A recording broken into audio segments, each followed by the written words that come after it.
ನಮಸ್ಕಾರ ವೀಕ್ಷಕರೇ, ಇದು ಸತ್ಯ.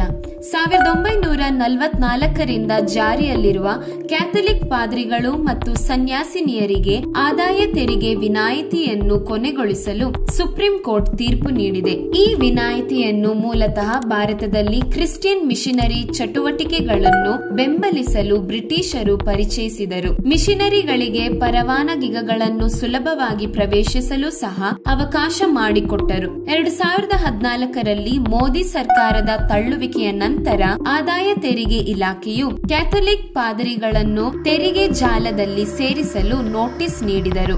ವರ್ಷಗಳ ಕಾನೂನು ಪ್ರಕ್ರಿಯೆಗಳ ನಂತರ ಸುಪ್ರೀಂ ಕೋರ್ಟ್ ಈಗ ತನ್ನ ತೀರ್ಪನ್ನು ನೀಡಿದೆ. ಕ್ರಿಶ್ಚಿಯನ್ ಮಿಷನರಿ ಶಾಲೆಗಳು ಮತ್ತು ಅದರ ಸಿಬ್ಬಂದಿ ಇನ್ನು ಮುಂದೆ ಆದಾಯ ತೆರಿಗೆಯಿಂದ ವಿನಾಯಿತಿ ಪಡೆಯುವುದಿಲ್ಲ ಎಂದು ಖಚಿತಪಡಿಸುತ್ತದೆ.